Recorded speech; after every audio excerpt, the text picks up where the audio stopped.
नमस्कार। प्रभा साक्षी news network पर आप सभी का स्वागत है। पश्चिम बंगाल में आगामी विधानसभा चुनाव से पहले मतदाता सूची के मुद्दे पर सियासत तेज हो गई है।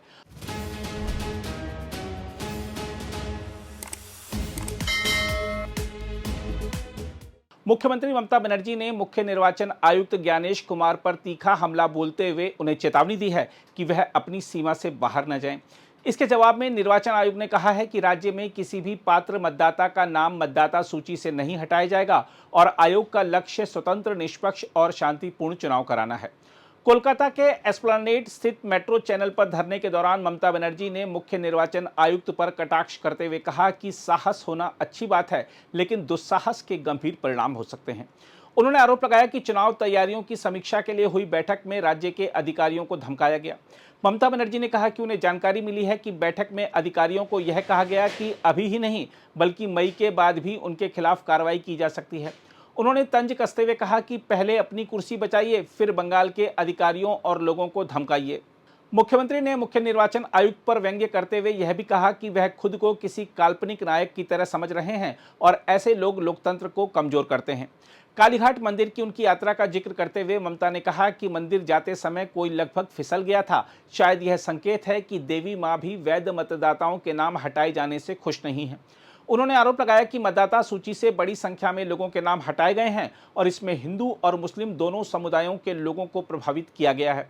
उन्होंने कहा कि मुस्लिम मतदाताओं को विशेष रूप से निशाना बनाया गया है। ममता बनर्जी ने यह भी सवाल उठाया कि यदि मतदाता सूची में कथित तर्कगत त्रुटियां हैं तो वह केवल पश्चिम बंगाल में ही क्यों सामने आ रही हैं।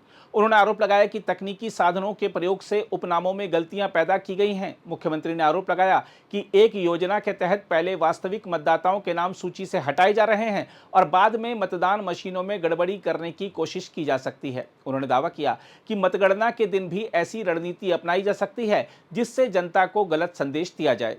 धरना स्थल पर उनके साथ मौजूद तृणमूल कांग्रेस के राष्ट्रीय महासचिव अभिषेक बनर्जी ने कहा कि लगभग 60 लाख लोगों के मतदान अधिकार बहाल होने तक आंदोलन जारी रहेगा। उन्होंने यह भी सवाल उठाया कि कोलकाता में हजारों होटलों के बावजूद मुख्य निर्वाचन आयुक्त ने वही होटल क्यों चुना जहां अक्सर भारतीय जनता पार्टी के शीर्ष नेता ठहरते हैं।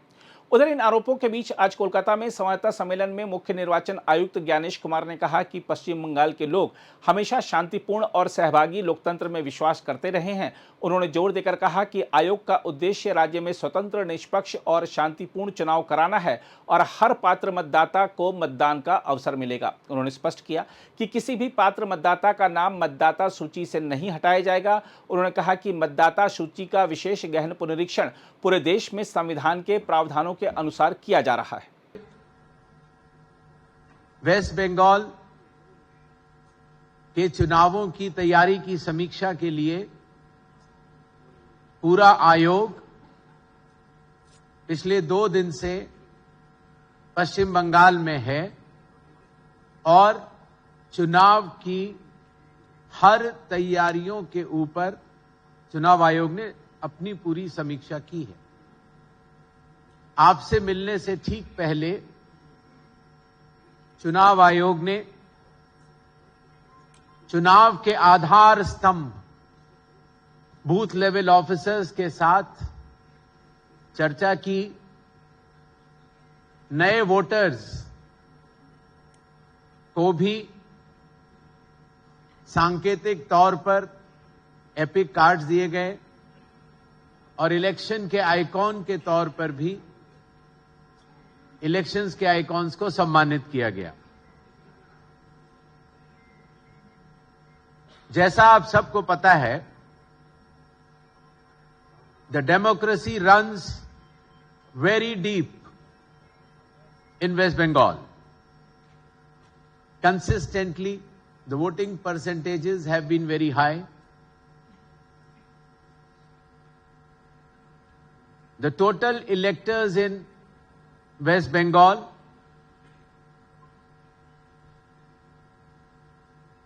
are equal to France, Australia, and Uruguay. The size of West Bengal is so large. In West Bengal, the electors and public at large respects the Constitution of India and believes in peaceful and participatory elections, which are foundation of any democracy.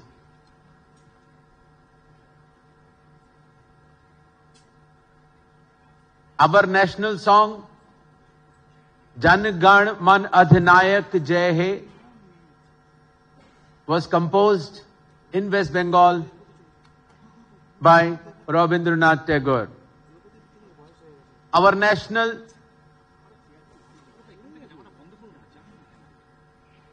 song Vande Mataram was also composed by Bankim Chandra Chatterjee ji from this soil. So we are proud to have national anthem as well as national song, both coming from the proud soil of West Bengal. The West Bengal's glorious treasure of culture, art, music and science is known not only to India, but the entire world. Today from Kolkata, the city of joy, I appeal to all the voters of West Bengal, पश्चिम बंगाल के सभी मतदाताओं से चुनाव आयोग यह आह्वान करता है कि आगामी चुनाव हिंसा रहित और दबाव रहित वातावरण में होंगे और जो ये डेमोक्रेसी का फेस्टिवल है उसमें पश्चिम बंगाल के सभी मतदाता अपना मतदान करने अवश्य आएंगे। चुनाव पूर्वो पश्चिम बंगेर गर्वो, चुनाव का पर्व पश्चिम बंगाल का गर्व। इन शब्दों के साथ चुनाव आयोग की तरफ से एक प्रेजेंटेशन है जिसको हम आपके समक्ष रखते हुए सभी मतदाताओं को आगामी चुनावों के बारे में बताना चाहेंगे। पश्चिम बंगाल में कुल मिलाकर 294 सीटें हैं, जिसमें कि 210 जनरल, शेड्यूल कास्ट की 68 और शेड्यूल ट्राइब के लिए आरक्षित 16 सीटें हैं।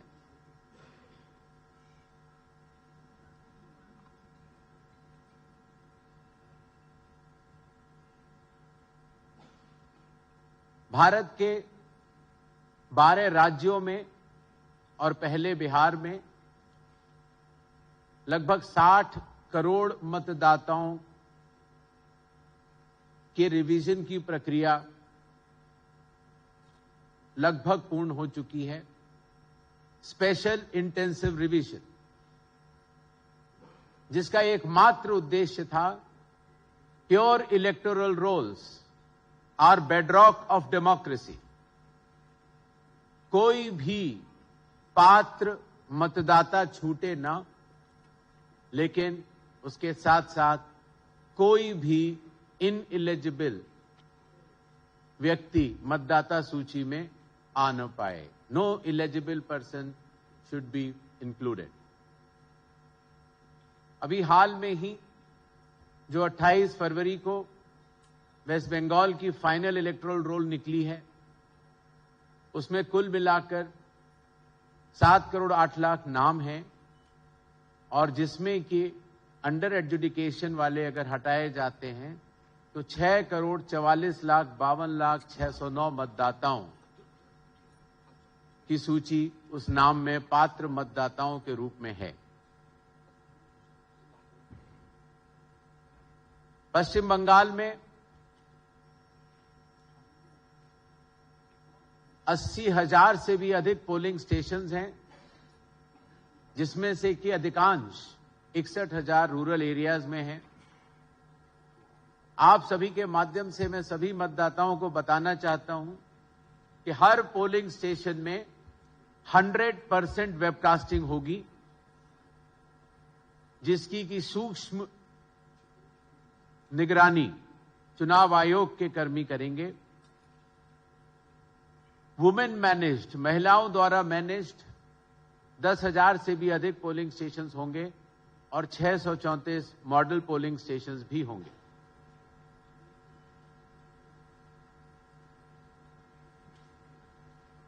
थर्ड जेंडर के साथ साथ वेस्ट बंगाल में लगभग 3,78,000 के आसपास 85 ईयर्स 85 वर्ष से ज्यादा उम्र के हमारे मतदाता हैं, जिनको ये सुविधा रहेगी कि वो होम वोटिंग फैसिलिटी की व्यवस्था का उपयोग कर सकते हैं। 100 वर्ष से ज्यादा भी वेस्ट बंगाल में 6,000 से भी अधिक हमारे मतदाता हैं और सर्वे सिलेक्टर्स लगभग 1,20,000 से 30 साल के बीच में लगभग 1,31,00,000 और 18 से 19 की उम्र के बीच में भी 5,23,000 मतदाता हैं।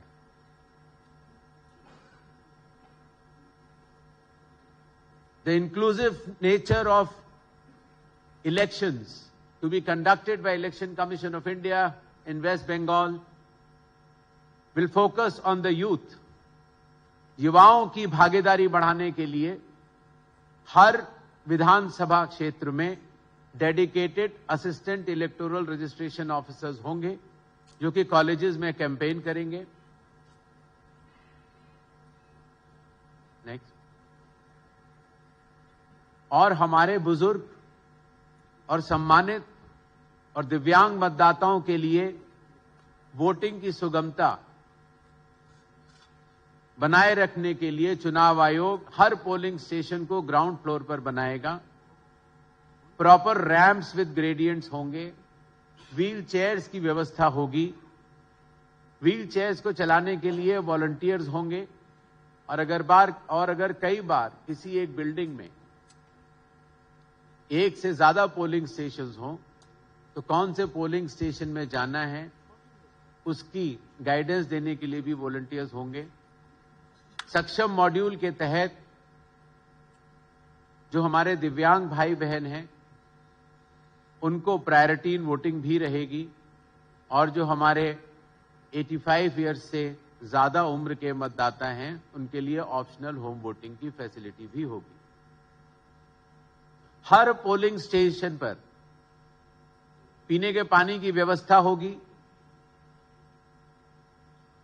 Toilets, signages, ramps, wheelchairs, help desk, voter facilitation centres, sufficient light और शेड भी होगा।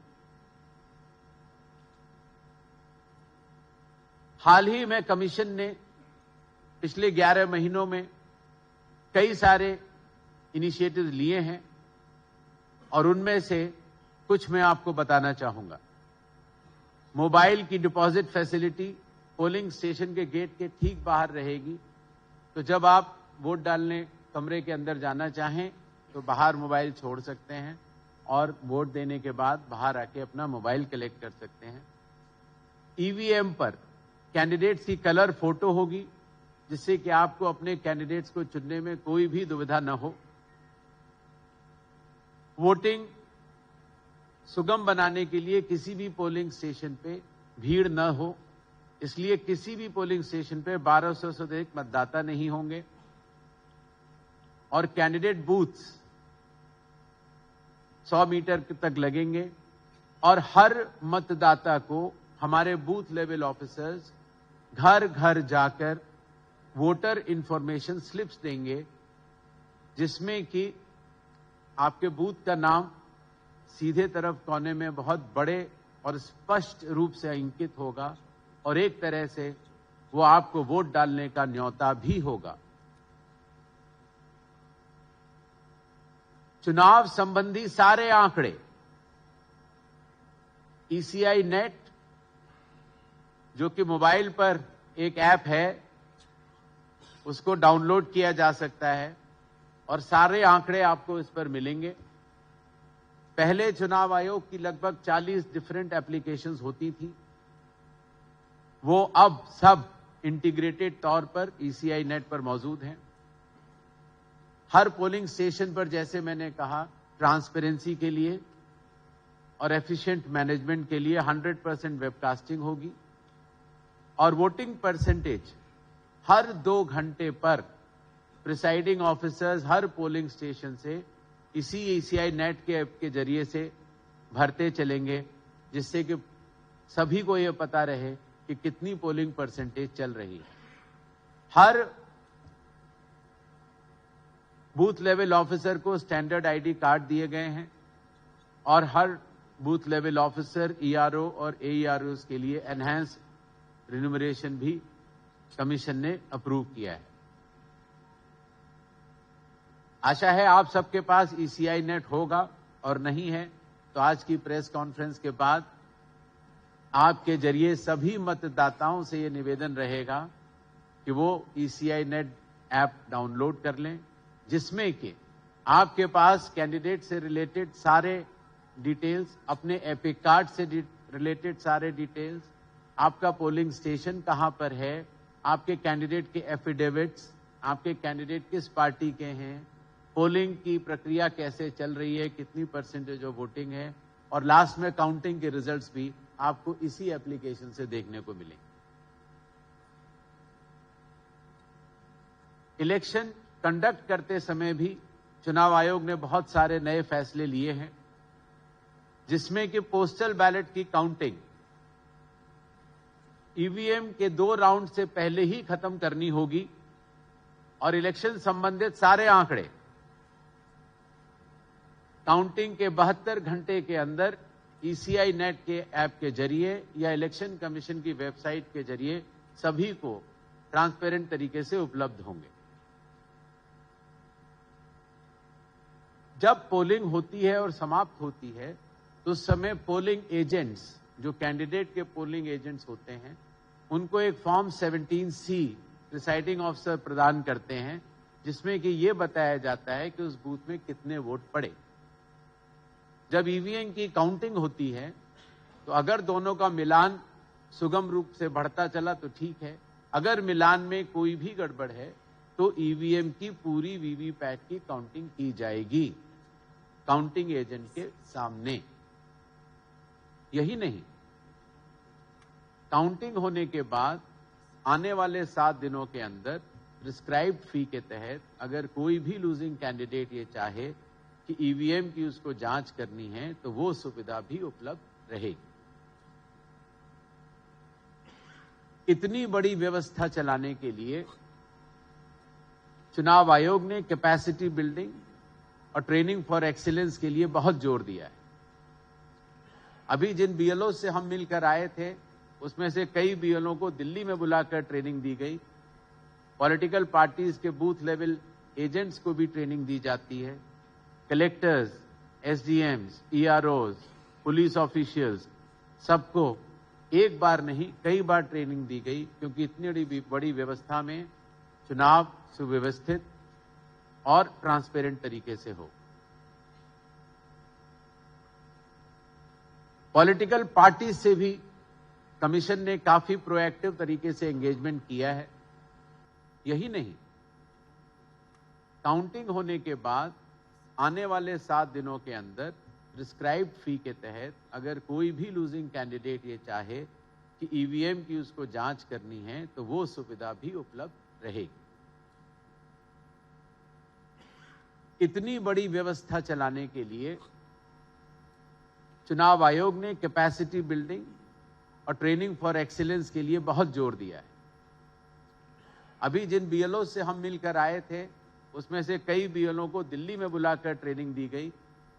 पॉलिटिकल पार्टीज के बूथ लेवल एजेंट्स को भी ट्रेनिंग दी जाती है। कलेक्टर्स, एसडीएम्स, ईआरओज, पुलिस ऑफिशियल्स, सबको एक बार नहीं कई बार ट्रेनिंग दी गई, क्योंकि इतनी बड़ी व्यवस्था में चुनाव सुव्यवस्थित और ट्रांसपेरेंट तरीके से हो। पॉलिटिकल पार्टी से भी कमीशन ने काफी प्रोएक्टिव तरीके से एंगेजमेंट किया है। पिछले 12 महीनों के अंदर एसडीएम लेवल से लेकर निर्वाचन सदन दिल्ली तक ऑल पार्टी मीटिंग्स सारे एसडीएम्स ने की, कलेक्टर्स ने की, चीफ इलेक्टोरल ऑफिसर्स ने की। इन 4,719 मीटिंग्स में लगभग 28,000 से भी ज्यादा राजनीतिक दलों के प्रतिनिधियों ने भाग लिया। यही नहीं, चुनाव आयोग ने भी सभी नेशनल और स्टेट पॉलिटिकल पार्टीज को एक एक करके न्योता दिया और उनके साथ संवाद किया। भारतीय चुनावी व्यवस्था के व्याप को देखते हुए, पारदर्शिता को देखते हुए आज चुनाव आयोग को बहुत गर्व की अनुभूति है कि विश्व के सबसे बड़े 36 देशों के अध्यक्ष के रूप में भारत का चुनाव आयोग आज जाना जाता है। और India, which is not only the largest democracy of the world, is also considered as the mother of all democracies.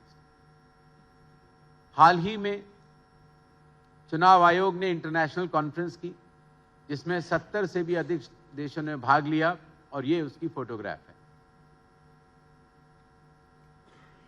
विगत 2 दिनों में 9 और 10 मार्च को चुनाव आयोग ने बहुत सारी मीटिंग्स की। उसका आधारभूत तथ्य है, elections are held as per constitution, law and ECI instructions. चुनाव आयोग से संबंधित सभी कर्मचारियों को, डीएम्स को, एसपीज को, DIGs, IGs, law and order enforcing agencies, लगभग 24 जो और इन्फोर्समेंट एजेंसीज होती हैं, state government, chief secretary, DGP और सभी सचिवों को ये सख्त निर्देश दिए गए हैं कि enforce rule of law strictly without fear और फेवर।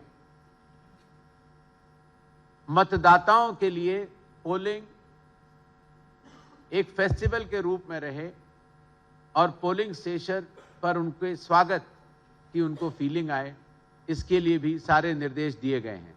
और ट्रेनिंग भी सभी शीर्ष अधिकारी निचले स्तर तक पूर्ण रूप से देंगे। अफसरों को यह भी निर्देश दिए गए हैं कि रूल्स के अनुसार conduct of government employees, whether serving or retired, whether state public sector undertakings, corporations, bodies, autonomous bodies, absolute non-partisan conduct of officers is mandatory. Political activities में किसी भी राजनीतिक दल या किसी भी कैंडिडेट के लिए वो लोग काम नहीं करेंगे। सभी इन्फोर्समेंट एजेंसीज को ये निर्देश दिए गए हैं कि they will work with absolute impartiality and rule of law must be enforced. Neither cash, nor liquor, nor narcotics, nor contraband, ये कोई भी चीज चुनावों के दौरान वेस्ट बंगाल में गैर कानूनी तरीके से नहीं होनी चाहिए। डिस्ट्रिक्ट कलेक्टर्स को, कमिश्नर ऑफ पुलिस और एसपीज को ये सख्त निर्देश दिए गए हैं कि they will act with complete partiality, they will keep voters comfort and arrangements at all polling stations in mind. The Q management अच्छी तरह से होना चाहिए, बैठने की बेंचेस होनी चाहिए, ऑप्शनल होम वोटिंग फैसिलिटी हमारे 85 ईयर्स से ज़्यादा की उम्र के बुजुर्ग मतदाताओं के लिए भी और दिव्यांग भाई बहनों के लिए भी होनी चाहिए। जो भारत